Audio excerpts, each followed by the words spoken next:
Sumisigaw kahit di naririnig. Paano naman ako magkakaroon ng space sa puso mo kung may laman na yun, di ba?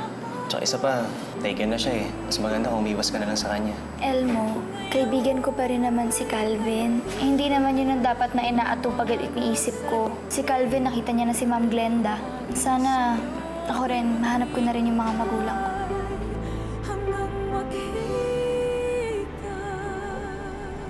May ibang phone si Margaret? Tagal ko nang pinagdarasal na makita ko yung pamilya ko. Hanggang ngayon, hindi pa din nangyayari. Nanay, naanap din nila ako. Sana namumulila din sila sa akin. Sana ate magkaroon din ako ng solid na lead na mahanap ko si Ana. Hindi talaga kompleto yung buhay ko. Hanggat siya nakikita eh. Nasaan yung pasyente dito? Ililipat na po siya ng ospital sa Maynila, ma'am. Bakit ba hindi pa namatay ang Glenda na yun? Ngayon kailangan kong bakulan si Larry para masiguro hindi ako mapapahamak. Angela, alam ko focus ka ngayon sa pag-aano sa family mo. Pero hayaan mo ko iparamdam sa'yo kung gaano ka kahalaga sa akin. Pinapangako ko sa'yo, hindi kita pababayaang mabigo. Tumawag yung project manager eh. Pinapupunta ako sa Singapore.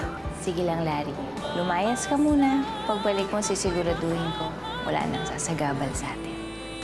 Nabanggit sa akin ni Elmo na may sakit ka daw. Dumaan lang talaga ako para kamustahin ka.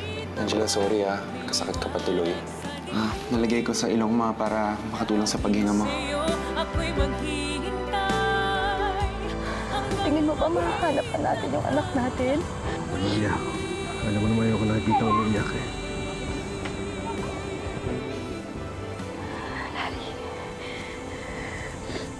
Dari, hindi malito eh. Kakasal kami eh.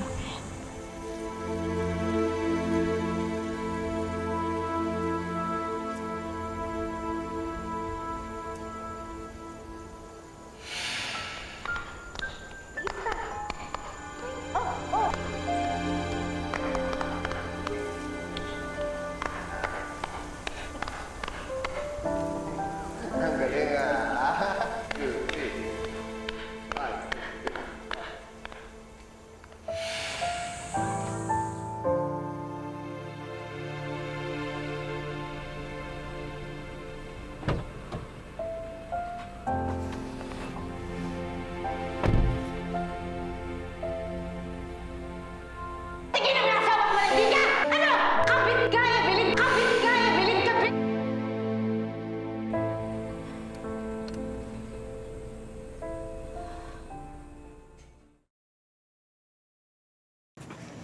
Elmo, ano ba to? Relax. Relax ka lang, Angela.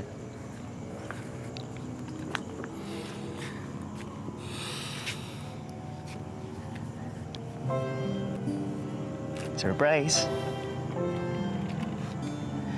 May sakit ka kasi. Kaya hindi tayo pwedeng lumabas, di ba? Kaya yan, dito na lang muna tayo. Halika, buha.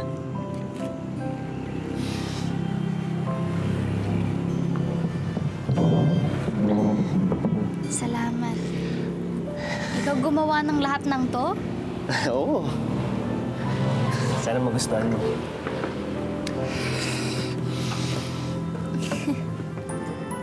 Pagod ko lang,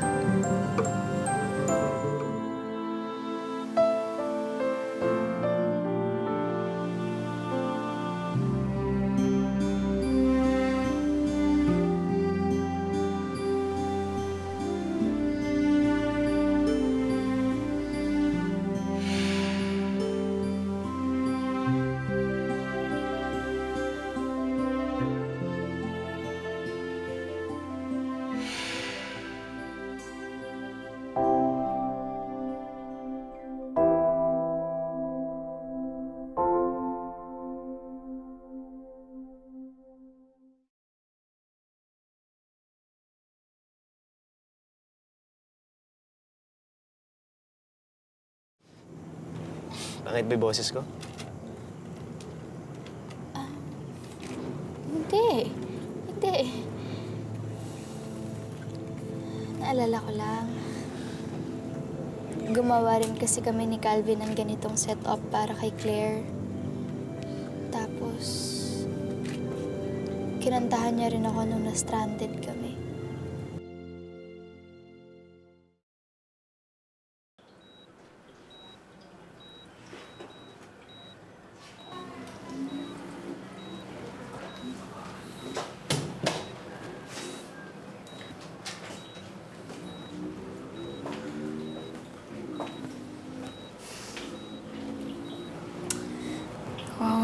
babe ko nakatulog na, oh.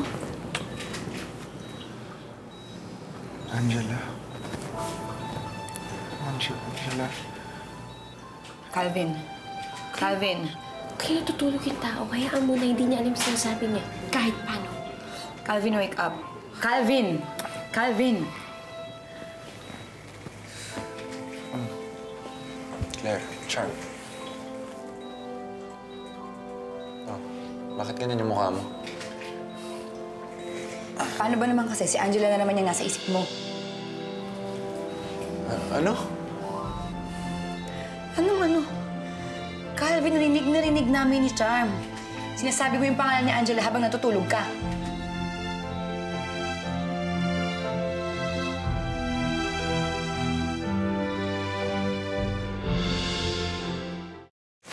Dito.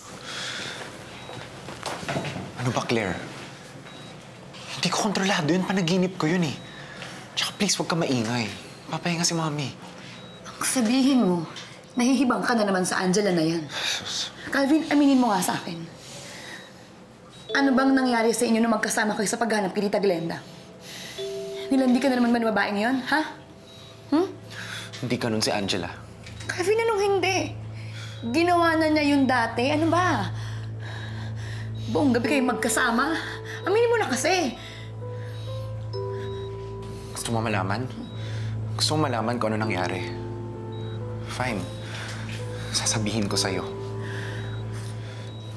Claire, na-discover ko lang naman nandun pa yung mabait na Angela ang nakilala ko noon. Sobrang dami kong kasalanan sa kanya pero pinatawad niya ako. Hindi siya nagbago. Yung Angela ang minahal ko, nandito pa rin yun ngayon. How dare you? How dare you? Mahal mo pa rin si Angela hanggang ngayon. Grabe ka sa akin, Calvin! Calvin!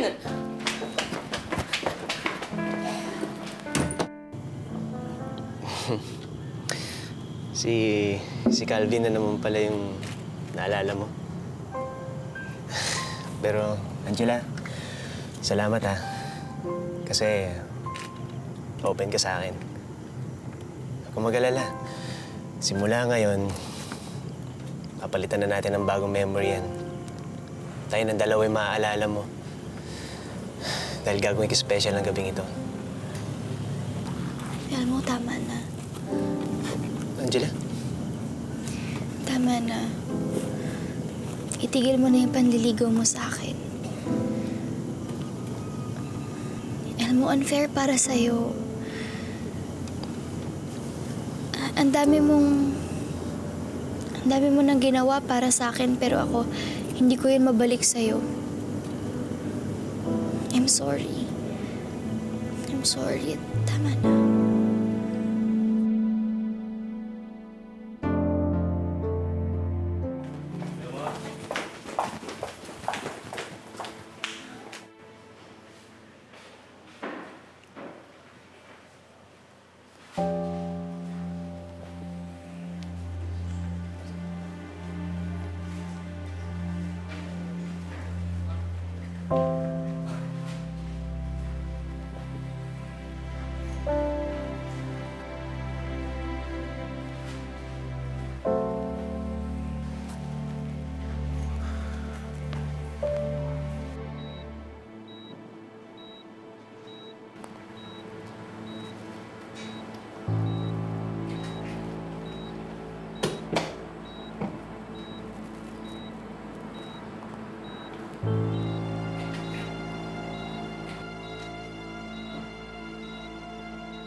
Oh.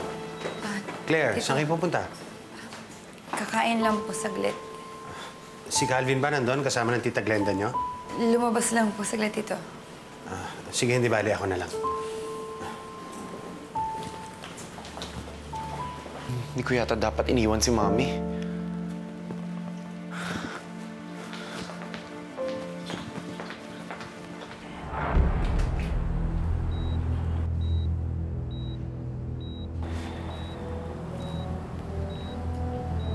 Goodbye, Glenda. Kamusta mo na lang ako kay Satanas?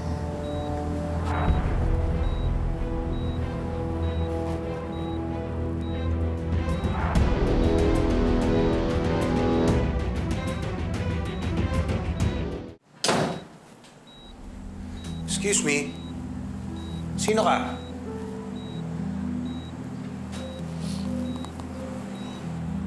Margaret, anong ginagawa mo dito? Francis, naging kaibigan ko rin naman si Glenda. Masama ba kung bibisitahin ko siya at kakamustahin? Alam ko pinagdududahan mo ko. Pero hindi ko rin naman matitiis na hindi siya dalawin. Francis, nag-aalala ako kay Glenda. At nangako ako kay Larry na pupuntahan ko siya. I would check up on her. Hindi mo kailangan gawin yon. At kung gusto ni Laring dumalaw sa asawa ko, siya mismo ang dapat pumunta rito. I guess you haven't heard. Umalis siya for a conference. Pero kinulit niya ako. Napuntahan ko si Glenda. Hindi ako naniniwala sa'yo. Kaya pwede ba? Umalis ka na. Francis. I don't trust you, Margaret. I don't want you near my wife. Umalis ka na!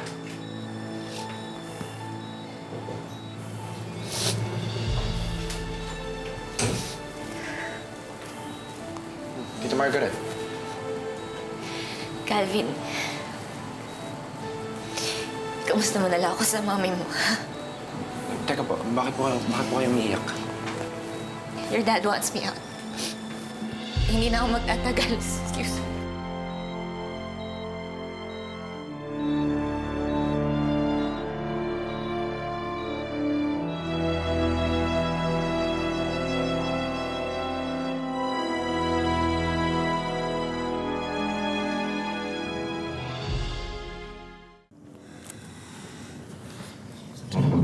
Angela, sandali lang. Angela, maupo ka muna. Angela, I'm sorry. Sorry kung napapaalala ko sa'yo si Calvin. No, sorry. Sorry kasi tayo na nga yung magkasama. Si Calvin pa yung naiisip ko. Okay lang, Angela. Naiintindihan ko. Pero Angela, sana maintindihan mo rin na hindi ako susuko ng basta-basta. Mag-aantay ako. Mag-aantay ako kailan ka magiging ready. Elmo, hindi ko maipapangako. Wala kang dapat ipangako. Hayaan mo lang ako. Hayaan mo lang ako na patunayan sa'yo na kaya kong higitan kung ano si Calvin sa'yo noon. Because you deserve it, Angela. You deserve to be loved.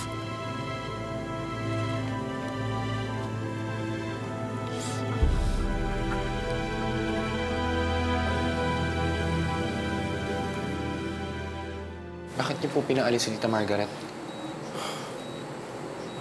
Calvin, I know she's your boss. Alam ko na girlfriend siya ng ninong Larry mo. Pero hanggat hindi ko nalalaman kung sino ang gumawa nito sa mami mo, ayoko magtiwala kahit kanino.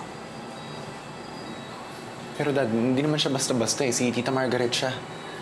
I don't trust her. Daddy. Wala akong tiwala sa kanya. At kung naalala mo, ang mami mo, wala ding tiwala sa kanya.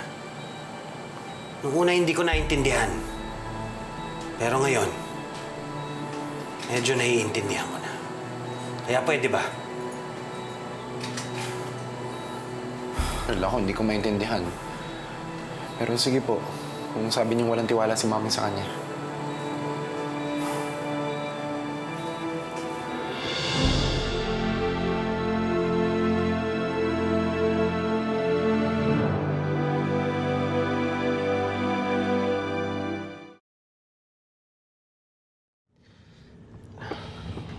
Angela, ako nang bahala dito. Huwag ka nang gumalaw, ha? Baka mabinat ka pa eh. Hindi, okay lang. Okay lang ako.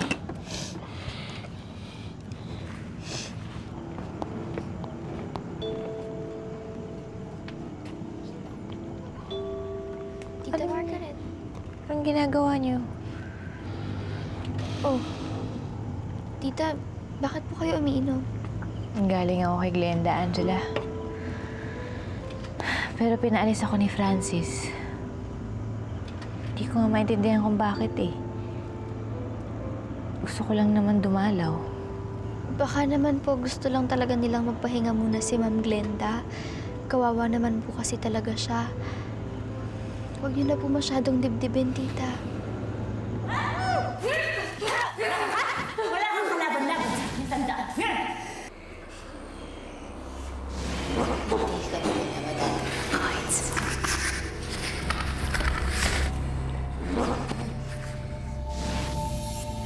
Lalo hindi ka rin makakabalik sa mga magulang mo!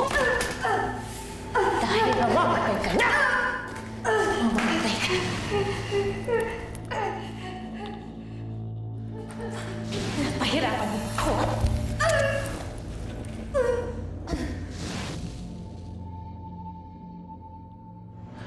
Angela, bakit? Alam mo, bigla akong may naalala. May isang babae na naka-hood na gustong manakit sa akin. Ano, naalala mo ba siya? Naalala mo yung mukha niya?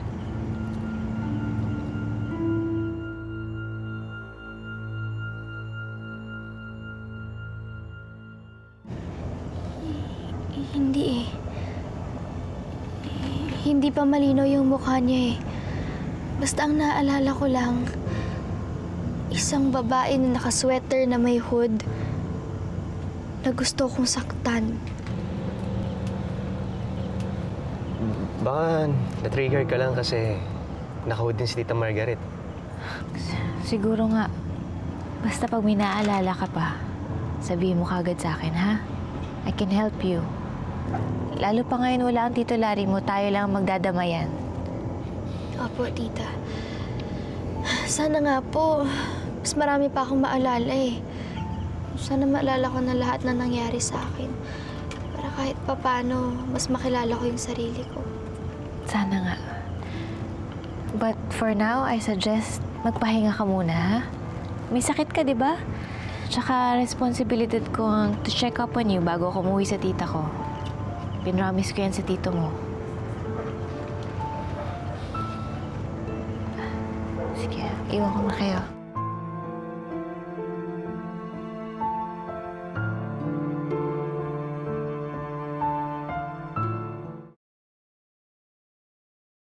Manageable yan, kaya huwag kayong mag-alala. Basta tatandaan niyo po, hindi weakness ang postpartum. And you can still enjoy your baby. Thank you, no. Sabi ko sa'yo eh. Sige po, Sige, no. Doc. Thank you. Ang dami kasi nating magagandang alaala dito. Hindi ko nakakalimutan lahat yan. Dari, sa tingin mo ba may pag-asa pang mangyari ulit? Tingin mo ba mahanap na natin yung anak natin? Maria, alam mo naman ako na hindi na umiyak eh.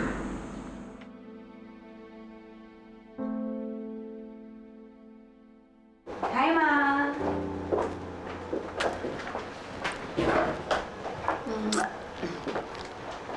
Oh, bakit ka nakatulala dyan? Wala, ate. Sa akin ka pa ba naman magdi-deny? Iisip mo pa rin ba si Ana? Alam mo, huwag ka mag-alala. Kasi pinagdadasal ko pa rin naman parati yan na magkaroon na ng kasagutan yung tanong mo kay Ana.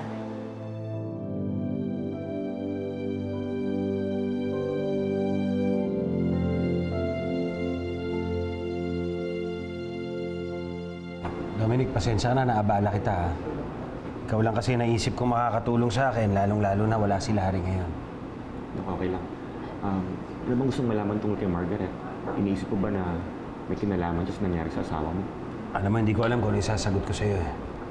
Pero isa lang ang malinaw sa akin.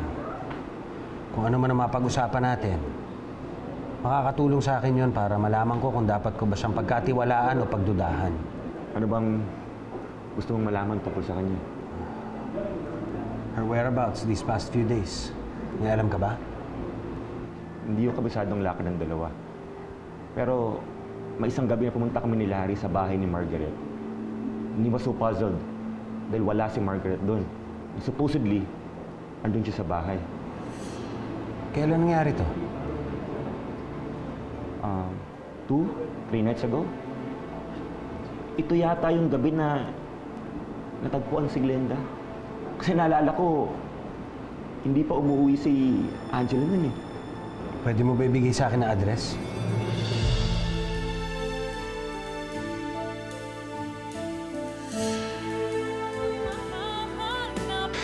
Calvin, ano ba? Itsapela na lang ako sa bahay, pati ba naman dito? Si Mami, lagi na lang si Ana yung iniisip. Tapos ikaw, puro na lang si Angela. Mas malaki tayong problema rito, si Mami. Kasi ikaw kahapon ka pa away ng away. Nakakasawa na eh. Bakit may pulis sa labas ng kwarto ng mama mo? Simula po nung dumalaw si Tita Margaret kagabi, mas kampanya daw po siya kung may mga pulis na nagbabantay kay Mami. No, sis. Don't tell me na gusto mong mag-undergo dyan. Nasaan si Calvin? Nilalandi na naman ba ng kaibigan mo yung boyfriend ko? Hoy, miss. For your information, hindi malandi ang kaibigan ko, ha? May sakit na nga ay nakaratay sa company clinic. Calvin?